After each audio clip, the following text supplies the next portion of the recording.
Couturière, couturier, bonjour à tous, bienvenue dans cette nouvelle vidéo. C'est un tuto que je vous propose aujourd'hui. Nous allons coudre ensemble cette petite enveloppe, pochette enveloppe. Pourquoi faire une pochette enveloppe? Regardez, c'est la même taille qu'une enveloppe traditionnelle. Ça, c'est vraiment l'enveloppe en papier de base. Donc, même format, même taille, clac. L'intérêt de ce truc-là, peut-être que vous avez des ados à la maison, peut-être que vous souhaitez leur coudre quelque chose comme cadeau de Noël et vous le savez, si vous avez été ado ou si vous avez des ados à la maison, c'est compliqué de coudre quelque chose pour un gamin qui n'a pas forcément envie, qui n'a pas vos goûts, qui de toute façon ne sera pas content. Donc généralement ce qu'on fait avec des ados, c'est qu'on leur offre un petit peu d'argent. En tout cas moi quand j'étais ado, j'avais de l'argent, ce qui me permettait ensuite de m'acheter ce qui me faisait vraiment plaisir. C'était plus simple pour ma famille et c'était plus simple aussi pour moi. Ça change un peu l'idée de Noël, mais bon, c'est comme ça. Une petite enveloppe personnalisée, ça vous permet donc d'y glisser les bifetons ou les petits chèques que vous aurez fait à vos ados. C'est une proposition que je vous fais et je vous propose qu'on y aille maintenant. Pour coudre cette petite pochette enveloppe, il va vous falloir le patron PDF qui est à télécharger. Alors il y a deux façons de l'obtenir, soit sur mon blog. Le lien direct vers la page est juste en dessous de moi dans la description de la vidéo. Vous rentrez votre adresse email, ça vous envoie un email automatiquement qui vous donne accès à une page avec tous les patrons de couture gratuits que je propose. Vous téléchargez la pochette enveloppe et c'est super. Il y a une autre façon d'obtenir ce patron, c'est en étant sur le groupe Facebook de Couture Enfant. Pareil, pour que vous ne cherchiez pas pendant 2 jours, le lien direct est juste en dessous de moi et sur le groupe Facebook, il y a un onglet, l'onglet Fichier, sur lequel il y a tous les patrons PDF gratuits que je propose. Vous téléchargez le patron de la façon qui vous semble la plus simple pour vous, et lorsque c'est fait, on peut passer à l'impression. Une fois que vous avez téléchargé le patron, il va falloir l'imprimer, et de préférence à la bonne taille. Sur votre logiciel d'impression, il va falloir cocher la case taille réelle ou, comme moi, échelle, et mettre 100%. Si vous avez le moindre doute concernant l'impression à la bonne taille, il y a sur la page un carré de vérification qui fait 5 cm de côté. Donc, avec une petite règle, vous venez mesurer que ce carré est aux bonnes dimensions. Et si c'est le cas, c'est que tout va bien. On peut passer à la découpe des 2 pièces du patron. Avec votre paire de ciseaux à papier, vous découpez le long des traits des 2 pièces. Il n'y a pas besoin de rajouter de marge de couture, elles sont déjà incluses au patron. Et on peut passer maintenant au matériel nécessaire à la couture de cette pochette. Pour coudre cette petite pochette, il va vous falloir 2 types de tissus, un pour la doublure, l'autre pour l'extérieur. Moi j'utilise cette simple cotonnade rouge pour la doublure et ce reste de wax pour l'extérieur du tissu.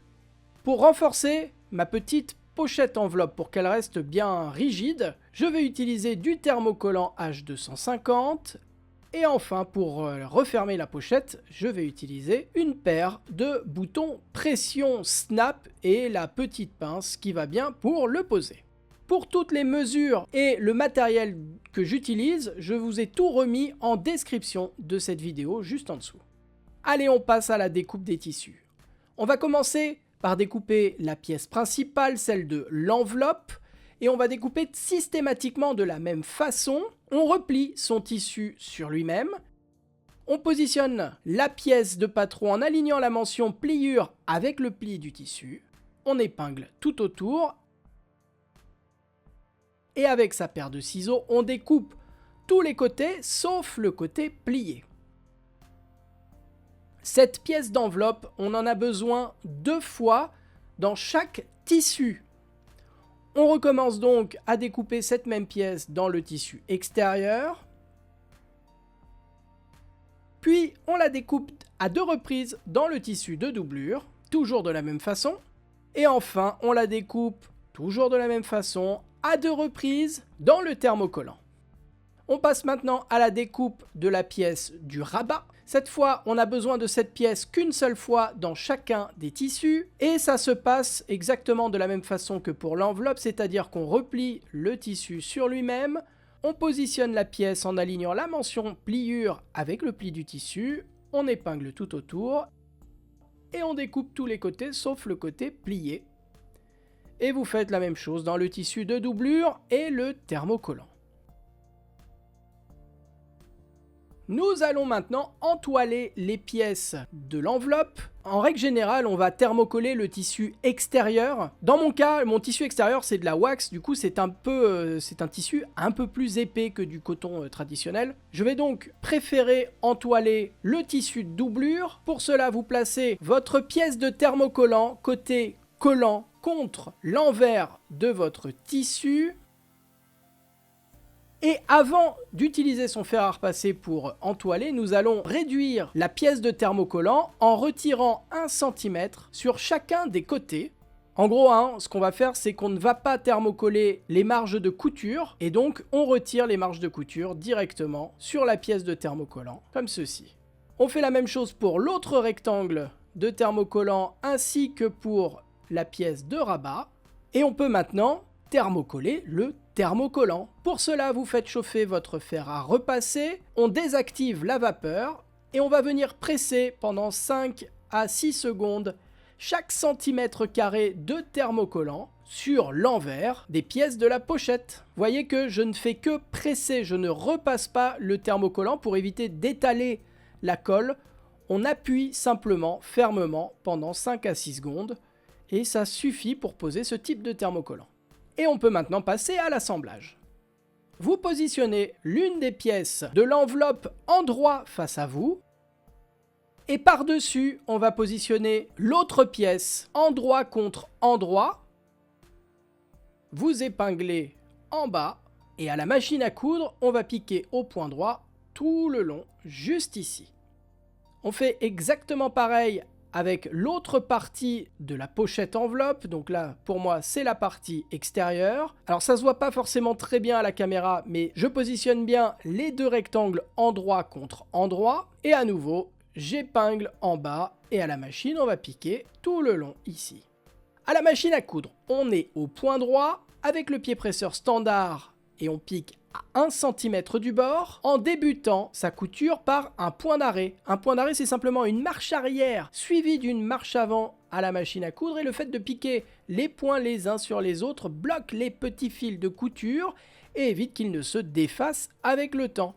Et on va faire des points d'arrêt au début et à la fin de chaque couture dans ce tuto. Vous piquez tout le long et lorsque vous arrivez à l'autre extrémité, vous terminez en faisant un point d'arrêt.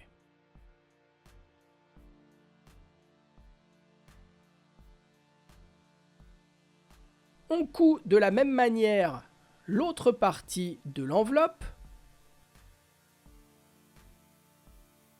On coupe tous les petits fils de couture qui dépassent.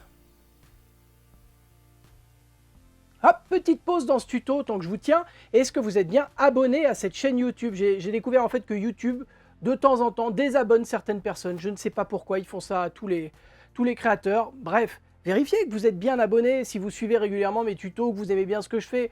Moi, ça m'aide, ça m'encourage et ça me permet de continuer à faire ce que je fais dans de bonnes conditions. Allez, on enchaîne. Et nous allons continuer l'assemblage. Pour cela, vous rouvrez votre enveloppe de cette façon. Et nous allons, sur le dessus, rajouter le rabat. On place la pièce endroit contre endroit et on épingle. Et à la machine à coudre, on va piquer tout le long, juste là.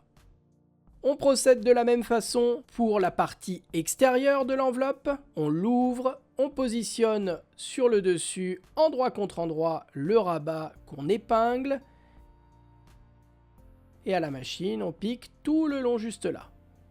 À la machine à coudre, on n'a rien touché au réglage, on est toujours avec le pied presseur standard. On pique à 1 cm du bord en débutant et terminant sa couture par un point d'arrêt. On fait la même chose pour l'autre partie de la pochette enveloppe. On coupe tous les petits fils de couture qui dépassent. Et pour avoir des finitions plus propres, nous allons ouvrir les coutures au fer à repasser. Ouvrir une couture au fer, c'est simplement écarter les marges de couture avec les doigts et venir donner un coup de fer à repasser avec un peu de vapeur pour maintenir les marges de part et d'autre de la couture que nous venons de faire. Vous ouvrez les 4 coutures que nous venons de piquer.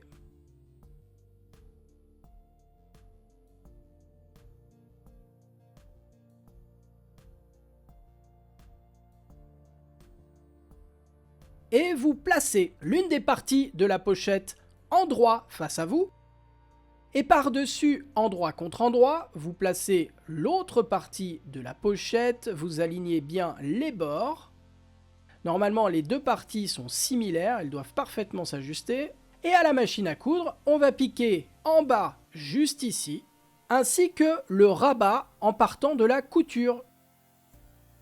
À la machine à coudre, on est toujours avec les mêmes réglages, le pied presseur standard, le point droit, on pique à 1 cm du bord en débutant par un point d'arrêt. Pour la base, c'est un tout droit, tout simplement. Et pour le rabat, on commence donc sa couture au niveau de la couture entre le rabat et l'enveloppe.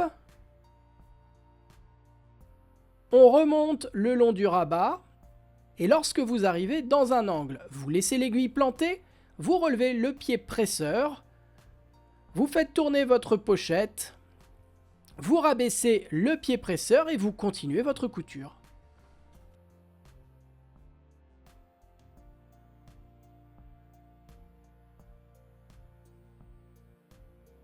Et lorsque vous arrivez de l'autre côté, au niveau de la couture, vous terminez en faisant un point d'arrêt.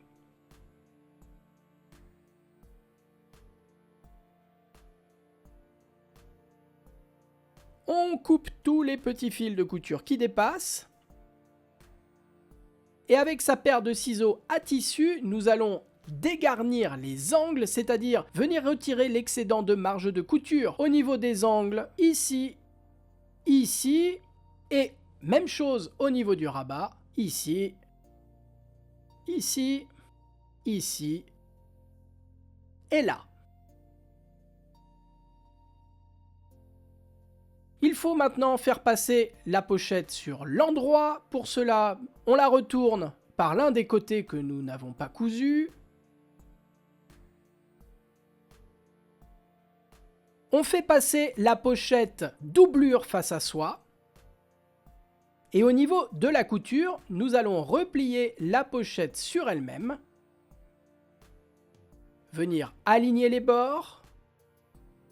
On met des petites épingles ou des petites pinces pour éviter que ça bouge. Et nous allons faire une couture anglaise. Alors une couture anglaise, c'est l'inverse, si j'ose dire, d'une couture normale. On coud une première fois envers contre envers à 0,5 cm du bord. Et ensuite, on repassera la pochette sur l'envers pour refaire une couture à 1 cm du bord. Couture qui du coup emprisonnera la première couture. Bref, commençons par le début. On va piquer à 0,5 cm du bord, ici et là. À la machine à coudre, on est avec le pied presseur standard. On pique à 0,5 cm du bord. En débutant et terminant par un point d'arrêt, on pique tout le long. La même chose de l'autre côté. On retire tous les petits fils de couture qui dépassent. Vous devriez avoir ceci sous les yeux. On va retourner à nouveau la pochette sur l'envers.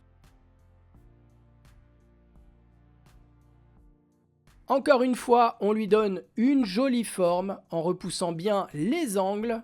Si vous avez besoin, vous n'hésitez pas à donner un coup de fer à repasser de façon à ce que vraiment ce soit nickel. Et à la machine à coudre, cette fois-ci, nous allons piquer à 1 cm du bord. Et cette seconde couture va emprisonner les bords bruts et les rendre invisibles. C'est la magie de la couture anglaise. À la machine à coudre. Cette fois, on pique à 1 cm du bord. On a toujours le pied presseur standard et on pique toujours au point droit. On débute et on termine ces coutures en faisant des points d'arrêt. On coupe tous les petits fils de couture qui dépassent. Vous pouvez couper votre machine à coudre, on n'en a plus besoin pour ce tuto. On va remettre la pochette sur l'endroit. Encore une fois, vous n'hésitez pas à donner un petit coup de fer à passer pour lui donner une jolie forme. Et nous allons placer le bouton pression sur la pochette de façon à la refermer. Pour cela, Moi, je vais utiliser cet outil que m'a envoyé Prime. Pour le faire, il existe également des pinces à bouton pression, toujours chez Prime pour le coup, qui fonctionnent très bien. Et on va utiliser donc cette partie du bouton pression, donc une tige comme ceci qui va être à l'extérieur et la partie mâle du bouton pression. On va commencer par positionner la tige du bouton pression, la partie qui va trouer vraiment la pochette. Pour cela, on repère le centre du rabat. Pour repérer le centre, moi je replie le rabat sur lui-même. Avec un petit crayon, je viens marquer le centre.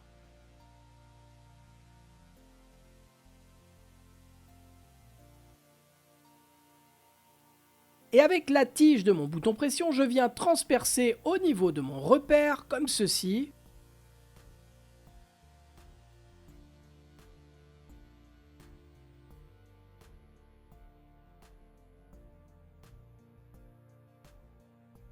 Par-dessus, je place la partie mâle du bouton pression.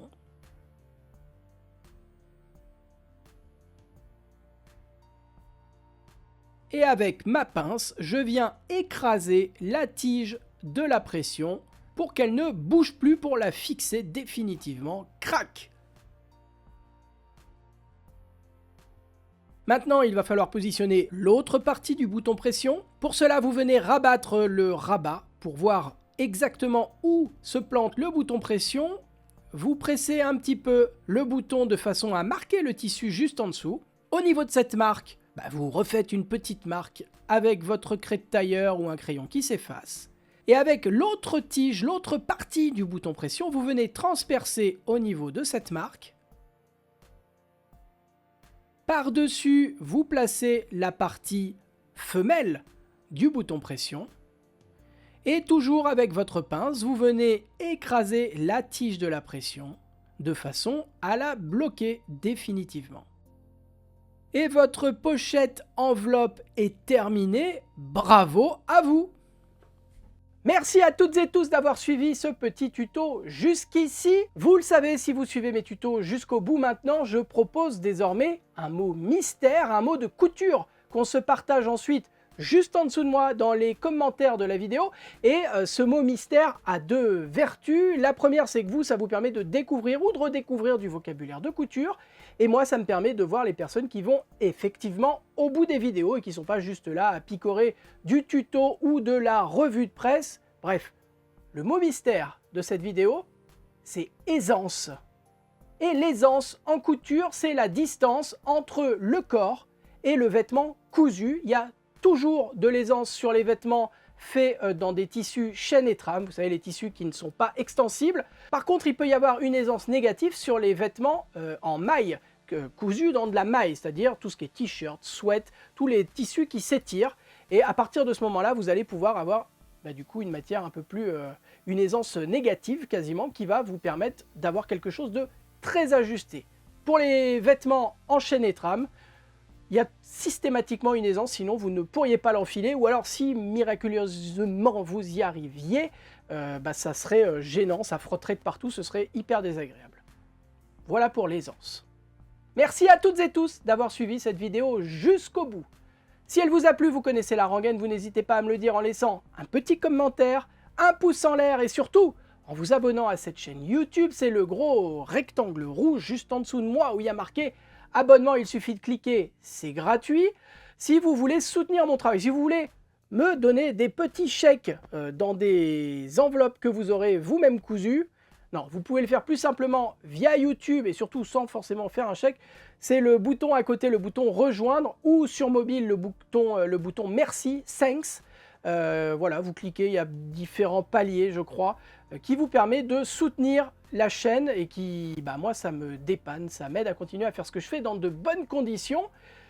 Ça n'est rien d'obligatoire, je connais les difficultés en ce moment de tout le monde, donc je comprends parfaitement si ça n'est pas possible pour vous. Moi-même, je ne donne pas énormément à d'autres créateurs, je vous le confirme. Moi, je vous dis à vendredi pour une nouvelle vidéo. D'ici là, prenez soin de vous, bonne couture, bye bye.